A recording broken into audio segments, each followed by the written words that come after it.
और ईरान युद्ध के लिए पूरी तरह तैयार है और हमेशा की तरह मुस्तैद भी।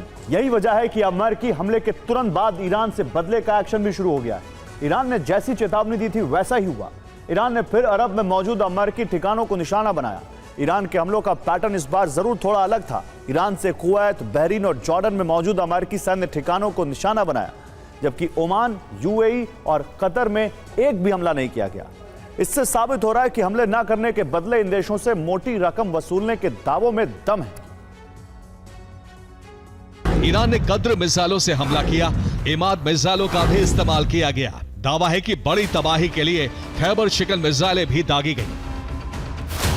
IRGC का दावा है कि अमेरिका के 21 ठिकानों को निशाना बनाया गया। ईरान पर हमले के लिए इस्तेमाल हुई जगह टारगेट बनी। ईरान ने अमेरिका के कई फाइटर जेट नष्ट कर दिए। ईरान ने मिसाइल से जॉर्डन के 2 बेस को टारगेट किया। ईरान के हमले अल अजराक एयरबेस और मुवफ्फक अल साल्ती बेस पर हुए। दोनों जगहों का इस्तेमाल ईरान पर हमले के लिए किया गया था। और ईरान ने फिर अरब देशों में मौजूद अमेरिकी ठिकानों को निशाना बनाया है। ईरान की तरफ से इस बार संपूर्ण अरब पर हमले की जगह सिर्फ 3 देशों पर फोकस किया गया। इसमें कुवैत, बहरीन और जॉर्डन शामिल है। यहां अमेरिका के सैन्य बेस टारगेट बने। ईरान की तरफ से मिसाइल और ड्रोन से हमले किए गए।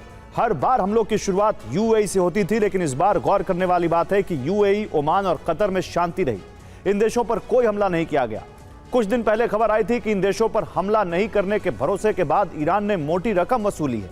अब माना जा रहा है कि तीनों देशों ने बड़ी कीमत चुकाई है, इसलिए ईरान ने इन देशों पर हमले नहीं किए। जॉर्डन इस बार अहम निशाना रहा। ईरान ने जॉर्डन के अल अजराक एयरबेस को निशाना बनाया। यहां लॉन्ग रेंज ईरानी मिसाइल से हमले किए गए। ईरानी मीडिया का दावा है कि ईरान की मिसाइलें F-35 जेट के हैंगर पर गिरी। F-35 हैंगर के नष्ट होने का दावा किया जा रहा है। रिपोर्ट में दावा है कि अमेरिका के कई F-35 जेट जल गए।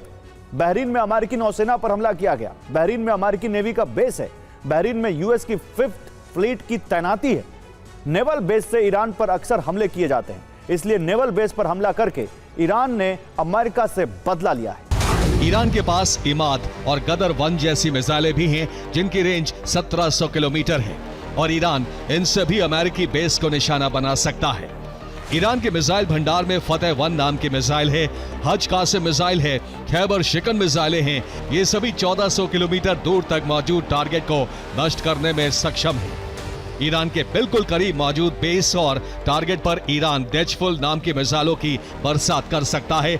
इसकी रेंज 1000 किलोमीटर है। और ईरान का दावा है कि कुवैत से ईरान पर हमला किया गया था, इसलिए IRGC ने कुवैत से बदला लिया। कुवैत में अली अल सलेम बेस पर हमला किया गया। यह ईरान की सीमा से सिर्फ 37 किलोमीटर है। कुवैत में अमेरिकी सेना का सबसे अहम बेस है। कुवैत में करीब 13,000 अमेरिकी सैनिक तैनात हैं। अमेरिकी सेना का दावा है कि एयर डिफेंस से ईरानी हमलों को नाकाम कर दिया गया।